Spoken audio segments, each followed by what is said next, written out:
Halo guys, ketemu lagi kita. Pertemuan kali ini agak-agak berbeda karena sekarang udah memasuki bulan Ramadan. Kita patut merasa bersyukur guys, karena kita termasuk manusia beruntung. Kita dipertemukan lagi dengan bulan Ramadan. Dan semoga kalian dan kita semua bisa memanfaatkan bulan Ramadan ini sebaik-baiknya. Dan untuk kalian yang menjalankan ibadah puasa, saya ucapkan selamat menjalankan ibadah puasa. Semoga kalian semuanya bisa menjalankan ibadah puasanya dengan baik dan khusyuk. Dengan begitu, kalian atau kita semuanya bisa menjadi manusia yang lebih baik lagi daripada manusia sebelumnya. Gitu guys ya. Jadi untuk share kali ini saya akan share pengalaman saya tentang bagaimana cara produksi film atau bagaimana menjalankan sebuah produksi film yang baik. Artinya saya nggak bicara yang baik dan benar karena saya tahu pengalaman saya sebagai puluhan sutradara FTV atau layar lebar ya. Di setiap PH yang saya datengin itu atau di setiap PH yang kerjasama dengan saya itu sistem produksinya beda-beda guys. Dan saya yakin dari masing-masing PH itu mengklaim bahwa mereka melakukan atau menjalankan sistem produksi yang benar.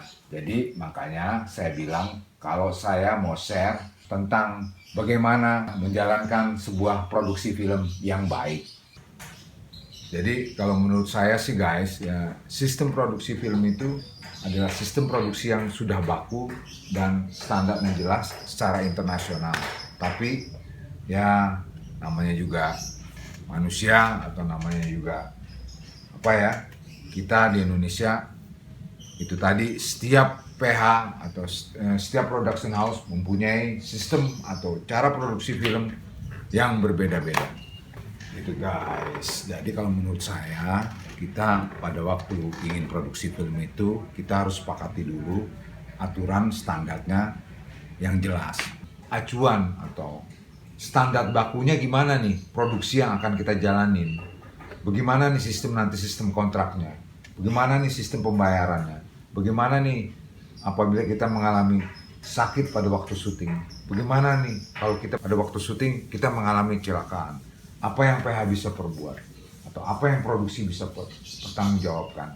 Jadi sebaiknya kalau menurut saya, sebelum kita menjalankan satu buah produksi film, kita sepakati dulu acuan baku standar produksi film tersebut. Jadi kalau udah kita sepakat, nggak ada yang bisa kita perdebatkan lagi pada waktu kita menjalankan produksi itu. Jadi jangan begitu syuting di belakang kita, para kru itu bikin kelompok-kelompok untuk mengumpat, bicara soal ternyata syutingnya begini, ternyata begitu, ternyata nggak enak nih, nggak bisa begitu guys. Kita sudah sign kontrak dan kita sudah baca surat kontraknya, kita dituntut harus bekerja secara profesional, apapun alasannya. Jadi kalau kita mulai mengumpat itu berarti kalian yang nggak benar. Jadi saya pengalaman banget jadi sama gitu. Apalagi kemudian kru itu bikin kelompok-kelompok kecil gitu, untuk ngobyek istilahnya, bagaimana caranya bisa cari uang tambahan dalam sebuah produksi film. Itu banyak saya temui. Jangan begitu ya guys. Kalau kita memang cinta sama dunia kita, yaitu dunia film, jangan begitu. Kita kerja aja secara profesional.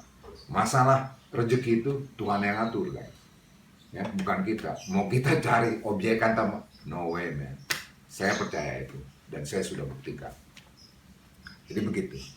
Jadi dalam satu buah produksi film, kalau kita sudah tanda tangan kontrak, karena sebelumnya kita sudah baca surat kontraknya, artinya kita udah sepakat, tidak ada lagi komplain di belakang, dan kita dituntut bisa bekerja profesional. Itu baru namanya kru film. Siapapun itu, saya jamin dia pasti berhasil. Jadi gitu guys. Untuk share produksi saya kali ini adalah tentang bagaimana menjalankan sebuah produksi film yang baik. Artinya yang baik di sini adalah baik buat semuanya, buat produser, kru, dan pemain. Artinya kita semua kerjanya sama-sama happy. Nggak ada ngomong-ngomong umpatan di belakang kita atau saling kumpul-kumpul bikin scoop. Itu adalah bukan sebuah sistem atau bukan satu buah tim film yang baik. Tim film yang baik adalah harus solid, kerjasama semuanya solid, nggak ada yang bikin kup-kupan, bikin kelompok di sana, kelompok A begini, kelompok B begini, kelompok sutradara, kelompok kameramen, kita semua solid, kita adalah satu tim dalam satu buah rumah produksi atau dalam satu buah perjalanan produksi, dan semuanya kita harus selesaikan dengan baik. Tentu sistem produksi yang saya maksud di sini adalah sistem produksi yang mencakup standar. Standar di sini adalah tentu standar internasional. Kita nggak usah muluk-muluk lah ya ngomong standar internasional, karena kita ya kan, kita juga di Indonesia punya sistem produksi yang bagus, saya pikir gitu. Mungkin kalian ini agak bingung nih, saya kan sutradara ya, kenapa sih kok nih orang sok-sok tahu, dia tiba-tiba ngomong sebuah manajemen film. Begini guys, jadi perjalanan saya nih sebelum jadi director, ketika saya baru lulus kuliah, justru saya itu pengalaman kerjanya itu sebagai produser, karena ketika saya lulus kuliah 3 bulan atau 6 bulan kemudian saya ditawarkan kerja di satu advertising. Waktu itu saya ketemu kreatif directornya, kalau saya ingat, saya dari London, namanya Alan Codry. Saya ditawarkan kerjaan sama dia, kerjanya itu adalah sebagai TV producer. Waktu itu namanya perusahaannya itu adalah Indo-Ad. Itu saya pikir pada waktu itu advertising itu cukup ternama, kalau nggak salah sih sampai sekarang masih ada tuh namanya tuh, waktu itu masih lengkapnya Indo-Ad Ogilvy Matter. Dia pusatnya kalau nggak salah di New York. Nah dari situ saya punya pengalaman tuh, karena saya lumayan lama kerja di situ sebagai TV producer. Saya sebagai termasuk seorang TV producer muda. Waktu itu saya baru lulus kuliah tuh, gitu kan. Jadi saya punya pengalaman tuh, saya pelajarin tuh di situ selama saya bekerja jadi TV produser di situ. Jadi saya pelajarin tuh apa sih kerjanya produser tuh, bagaimana sih produser itu di lapangan. Nah, kira-kira saya udah berapa lama gitu, setahun lebih lah gitu ya. Saya merasa cukup untuk belajar bagaimana menjadi seorang produser. Walaupun waktu itu bukan produksi film, waktu itu saya produksi iklan. Tapi saya pikir kalau secara sistem produksinya, secara manajemen produksinya itu nggak beda jauh. Tapi kerjanya sama sebagai produser. Tapi walaupun produksinya atau syutingnya itu sebentar atau produksinya sebentar guys, tapi pitchingnya atau perjalanan dari mulai pada waktu proses kreatifnya nih, iklan itu bisa lama banget guys. Bisa sampai sebulan, 2 bulan, bahkan setahun. Itu baru akhirnya terjadi sebuah produksi satu iklan. Bisa begitu guys. Setelah itu saya punya pengalaman sebagai produser juga, kerja di PH. Ini malah agak-agak lama, sekitar 2-3 tahun saya jadi produser di sebuah production house yang pada waktu itu produksinya adalah sinetron dan TV play. Itu cukup lama, dan di situ juga saya belajar manajemen sebuah produksi film, yang saya pikir dari situ saya bisa timba ilmu untuk nge-share sekarang bagaimana sebaiknya produksi film itu dijalankan. Nah, sekitar 2 atau 3 tahun tuh saya jadi produser, baru kemudian saya mulai pengen terjun jadi sutradara. Jadi awalnya memang saya belum pengen terjun jadi sutradara. Saya pengen punya pengalaman dulu nih di bidang manajemen film atau di bidang perindustrian film. Jadi saya nggak pengen terjun langsung jadi sutradara begitu saya lulus kuliah. Dan setelah saya 3 atau 5 tahun jadi produser, baru saya mulai nyutradarain. Ditambah lagi guys, setelah saya jadi sutradara itu, saya sering bekerja jadi sutradara plus merangkap jadi produser pelaksana. Itu saya alami sekitar 5 atau sampai 10 judul FTV lah. Itu pengalaman saya makin ngelotok lah itu bicara soal manajemen film. Jadi setelah saya belajar manajemen film terus 5 tahun di sebuah PH gitu dan di advertising, baru saya mulai tertarik terjun sebagai director. Jadi intinya segini guys, sebelum saya jadi director ini, ya kan, saya itu pengen tahu banget sih film itu apa. Jadi pada waktu kuliah pun ada kesempatan beberapa kali praktek kuliah itu, bikin film pendek atau film ujian atau segala macam itu. Itu saya nggak langsung jadi sutradara tuh guys. Saya benar-benar dari bawah. Kalau mau tahu, kalau nggak percaya, saya itu sempat jadi lightingnya segala macam kayak gitu. Jadi pemainnya. jadi penulisnya, kayak gitu-gitu. Jadi memang saya benar-benar pengen menggeluti film secara dari dalam, dari bawah.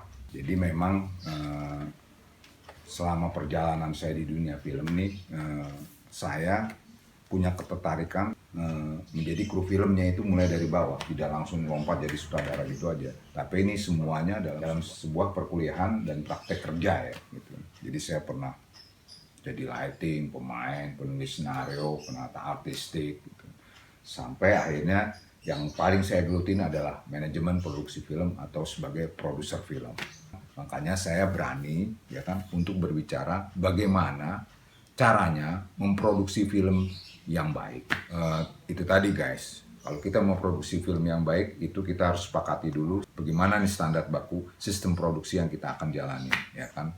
Dari mulai kontraknya, termin pembayarannya, tunjangannya, overtime-nya, atau kerjanya berapa lama, itu kita harus sepakati dulu di awal, ya kan? Jangan kita, gampang gitu, jangan begitu kalau kita mau syuting film. Honor gua kecil, nggak bisa begitu, ya kan? Jadi dalam sebuah sistem produksi film itu, semuanya harus dibicarakan dulu secara detail dari awal, soal kontraknya, soal pembayarannya, atau soal berapa hari kita kerja, terus tunjangannya gimana, recovery kalau kita kecelakaan gimana, recovery kalau kita sakit gimana. Itu harus kita bicarain dulu secara tuntas dan kita harus sepakati. Jadi jangan sampai pada waktu syuting baru semuanya itu diperdebatkan. Nah itu nggak bener, itu semua akan menghambat syuting guys. Lebih baik kita kalau mau debatin itu tuh pada waktu persiapan produksi atau pada waktu awal-awal ingin mencetuskan, ingin menjalankan sebuah produksi film. Itu kita debatin, gontok-gontokan di situ nggak apa-apa. Begitu udah clear, sepakat, dibuatlah surat kontraknya. Kita buat secara resmi, secara official, tanda tangan, pakai materai. Jadi semuanya kita harus ya kan mengacu pada surat kontrak itu. Kalau sudah di lapangan, sudah bekerja, jangan semau-maunya aja, semau-maunya sendiri gitu kan. Si A maunya begini, si B maunya begini, dan masing-masing orang biasanya bilang gua profesional. Yang lain juga bilang begitu. Nah itulah. Tapi kalau kita sudah tetapin dulu ya nih surat kontraknya kan dan sistemnya yang kita sepakati kayak apa. Nah, saya pikir di situ kita tidak akan bisa lagi semau-mau kita atau semena-mena. Semuanya tuh termasuk dari produser, ya kan, eksekutif produser, penulis, director dan kru-kru yang lain. Itu semuanya harus sepakat. Baru kita jalan syuting film. Itu baru kita enak kerja. Nah, itu tadi ya kan. Pertama, tim intinya itu terdiri dari penulis, eksekutif produser dan director, biasanya juga ditambah director of photography. Itu sepakat dulu dengan sistem kerjanya yang baku atau standar kerjanya yang mau disepakati seperti apa nih, ya kan. Setelah, jadi disitulah terjadi perdebatan ya tentang honor, tentang artistiknya gimana dan sebagainya. Itu kita harus sepakat. Kalau mau berdebatlah di situ, ya kan. Sampai akhirnya tuntas, kita sepakati dan kita harus tanda tangan. Semua di kontrak itu harus tertulis dengan jelas apa kesepakatannya atau sistem standarnya yang kita sepakati. Dengan surat kontrak yang dibubuhi materai, kita tanda tangan guys. Pada waktu kita udah sign kontrak, kita mulai persiapan untuk menjalankan produksi film yang baik itu gimana. Itu ada jenjang-jenjangnya. Pertama kita harus persiapan produksi dulu, tahap persiapan produksi. Kedua adalah pada waktu syutingnya. Ketiga adalah pasca produksi. Itu harus dijalanin jenjang itu. Nggak bisa kita lompat-lompat tuh. Jadi begitu. Setelah terjadi kesepakatan semua, kita menjalankan produksi itu tahap-tahapannya mesti jelas. Dari mulai praproduksi, syuting, dan pasca produksi. Dan di dalam praproduksi itu banyak banget tuh guys yang dikerjain, ya kan, seperti hunting, casting, ya kan, screen test, reading. Itu semua harus kita lewatin satu persatu dengan serius. Jangan buru-buru. Kita semuanya tuh harus matang di meja pada waktu persiapan syuting, ya kan. Jadi ketika syuting, insya Allah nggak ada kendala lagi. Kalau toh ada kendala, ya kan, yang itu saya bilang 10% bisa kita improvisasi untuk menanggulangi masalah, hanya untuk menanggulangi masalah. Tapi jangan sampai kita syuting film tuh improvisasi terus. 90% exact sudah terencana dalam sebuah perencanaan produksi. 10%-nya boleh improvisasi untuk menanggulangi masalah.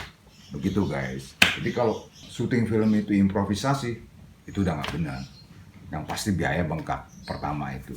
Artinya kalau kita suka improv tuh itu sembarangan, kita nggak punya planning.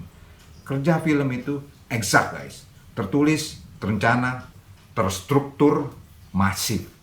Memang kadang-kadang ada orang nekat tuh, saya pernah ditawarin produser 2 kali guys, syuting film tanpa persiapan, kita langsung jalan produksi aja, mending syutingnya deket-deket, syutingnya ke daerah. Wah, saya bingung, senarionya mana?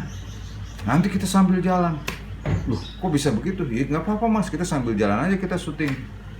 Itu bukannya nggak bisa guys, itu butuh biaya yang gila itu. Kalau saya sih sebagai director, oke aja diajakin begitu ya kan, saya nggak ada ruginya, asik adventure itu. Perjalanannya kan ya kan, petualangan yang luar biasa buat saya. Syuting film tanpa senario ya kan, pasti kita hunting dulu, ini dulu apa, biayanya gila-gilaan. Lu punya biaya berapa untuk syuting film dengan gaya seperti itu? Itu semua efek domino pertamanya ke biaya guys. Dan pada waktu kita syuting film nih, yang kita hindari lagi, kru-kru jangan konyol. Saya terus terang, syuting film itu banyak banget kru-kru yang masih konyol. Mereka nyari kentitan lagi, istilahnya korupsi kecil, cari duit lagi di dalam lokasi syuting, main judi, ya kan, potong-potong honor figuran, itu guys. Jadi cuman gara-gara duit 50.000, 100.000, 25.000, kalian tega ngorbanin misalnya figuran yang perjalanannya jauh gitu kan, perjalanannya ongkos aja udah berapa guys datang ke situ, mereka lagi berjalan dengan istilahnya merangkak dari bawah, kalian timpa dengan potong honornya gitu. Udah deh guys, terus lagi dengan biaya lokasi yang bengkak-bengkakin atau segala macam. Guys, please, kalau kalian cinta sama profesi kalian, please hindari hal-hal seperti itu. Kita ini satu buah tim produksi film itu harus kompak. Jangan sampai akhirnya untuk mencari kentitan uang atau tambahan uang, ya kan, kita jadi sebuah tim yang berkelompok-kelompok, bahkan saling menjatuhkan satu sama lain. Guys, itu nggak benar. Tolong kalian ngerti ya, itu dampaknya nggak sehat untuk syuting film dan buat kita semua kru film yang terlibat syuting produksi film itu. Trust me guys. Nah, setelah itu baru kita melangkah ke pasca produksi. Itu sudah urusan lain lagi. Ya, nah, saya pikir kalian yang pernah syuting film atau produksi film, kalian tahu apa yang saya maksud dari apa yang saya share ini. Ya kan, apa juga yang dimaksud dengan praproduksi, produksi, dan pasca produksi. Saya yakin kalian tahu semua apa langkah-langkah yang saya maksud tersebut. Itu guys. Jadi yang seperti yang saya bilang tadi, saya nggak bisa kasih tahu bahwa sistem produksi itu yang benar begini, atau saya cuma mau bilang, atau saya cuma mau share, saya pikir produksi film yang baik tuh sebaiknya tuh begini. Jadi saya juga nggak akan, ini anggaplah sebuah dongeng aja, ya kan, dongeng nemenin kalian bisa dengerin sambil santai, ya kan, sambil menunggu buka, ngabuburit atau apa, ya kan, sambil ngantuk-ngantuk sampai ketiduran juga nggak jadi masalah guys. Kalau kalian pikir ada yang bisa kalian ambil, ada yang baik bisa kalian ambillah. Kalau nggak ada, ya sudah, forget it guys, gitu guys. Saya Andri Sastusgito,